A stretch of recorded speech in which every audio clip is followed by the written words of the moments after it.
मध्य प्रदेश के इंदौर में राजा रघुवंशी हत्याकांड की गूंज अभी थमी भी नहीं थी कि अब राजस्थान के अलवर से भी एक दिल दहला देने वाला मामला सामने आया है। यहाँ एक पत्नी ने अपने प्रेमी के लिए अपने ही पति का मर्डर करवा दिया, और वो भी 2 लाख रुपए की सुपारी देकर। अब अलवर पुलिस ने इस हत्याकांड में चौंकाने वाला खुलासा किया है, जिसने पूरे इलाके को हिलाकर रख दिया है। 8 जून 2025 की रात अलवर के खेरली कस्बे में 35 वर्षीय वीरू जाटव की संदिग्ध मौत की खबर से पूरा मोहल्ला दहल उठा। पहले तो इसे बीमारी से हुई मौत बताया गया, लेकिन जब पुलिस ने गहराई से जांच की तो सच ऐसा निकला जिसने सभी को चौंका दिया। वीरू की हत्या किसी और ने नहीं, बल्कि उसकी पत्नी अनीता और उसके प्रेमी काशीराम ने मिलकर करवाई थी। दोनों ने मिलकर 2 लाख रुपए की सुपारी में 4 युवकों को हत्या के लिए तैयार किया और साफ कहा, हत्या वीरू के बेटे और पत्नी की आंखों के सामने होनी चाहिए। रात को वीरू को नींद की गोलियां देकर बेहोश किया गया और फिर चारों युवक घर में दाखिल हुए। अनीता का बेटा सब देख रहा था,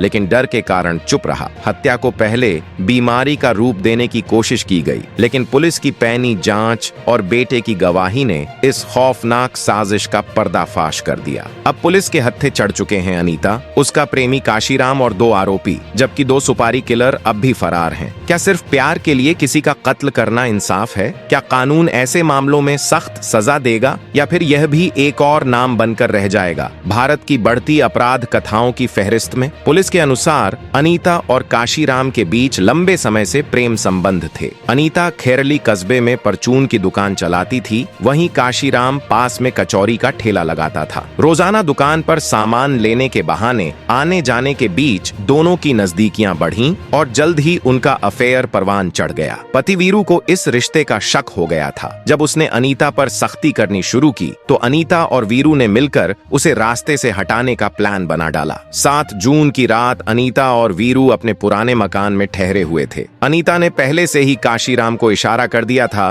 कि मुख्य गेट खुला रहेगा। रात में काशीराम 4 युवकों के साथ बाइक पर आया और सीधे घर में घुस गया। सभी ने मिलकर सोते हुए वीरू का गला घोंटकर उसकी हत्या कर दी। सबसे चौंकाने वाली बात यह रही कि इस दौरान अनीता बालकनी में खड़ी होकर ये पूरा हत्याकांड देखती रही, बिना किसी पछतावे के। हत्या के बाद सभी आरोपी बाइक पर सवार होकर फरार हो गए। हत्या के अगले दिन यानी 8 जून की सुबह अनीता ने अपना ड्रामा शुरू कर दिया। उसने मोहल्ले वालों और परिवार को बताया कि वीरू की तबीयत अचानक बिगड़ गई है। हड़बड़ी में वीरू को पास के अस्पताल ले जाया गया, लेकिन वहां डॉक्टरों ने साफ कह दिया कि उसकी मौत हो चुकी है। हालांकि मामला यहीं शांत नहीं हुआ। वीरू के शव पर चोटों के कई निशान और टूटे हुए दांत देखे गए। परिवार वालों को गड़बड़ी का आभास हो गया। शक गहराया और पोस्टमार्टम कराया गया, जिसमें साफ तौर पर पुष्टि हुई कि वीरू की मौत सामान्य नहीं बल्कि हत्या थी। इसके बाद वीरू के बड़े भाई गब्बर जाटव ने खेरली पुलिस स्टेशन में रिपोर्ट दर्ज करवाई और फिर शुरू हुई इस प्रेम साजिश मर्डर मिस्ट्री की असली परतें खुलने की प्रक्रिया। जैसे जैसे पुलिस जांच आगे बढ़ी, शक की सुई अनीता और काशी पर आकर टिक गई। कॉल रिकॉर्ड्स, घटनास्थल के आसपास की सीसीटीवी फुटेज और बेटे के बयान ने इस खौफनाक साजिश को उजागर कर दिया। कठूमर सीओ कैलाश चौधरी के नेतृत्व में एसएचओ धीरेन्द्र सिंह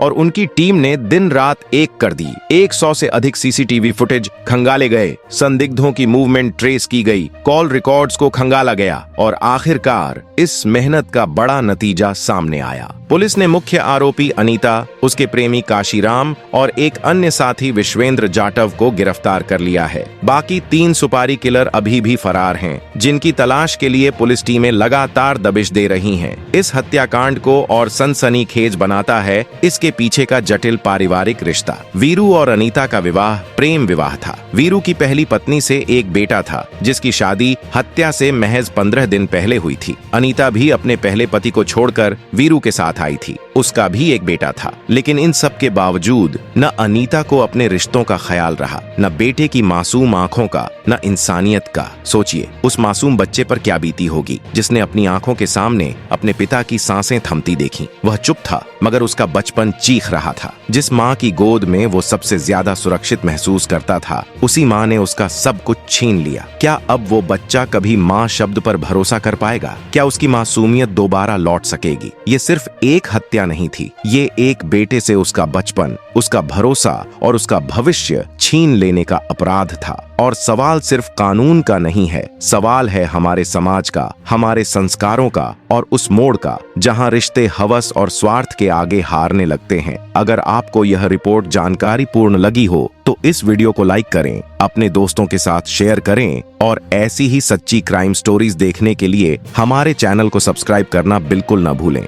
जय हिंद।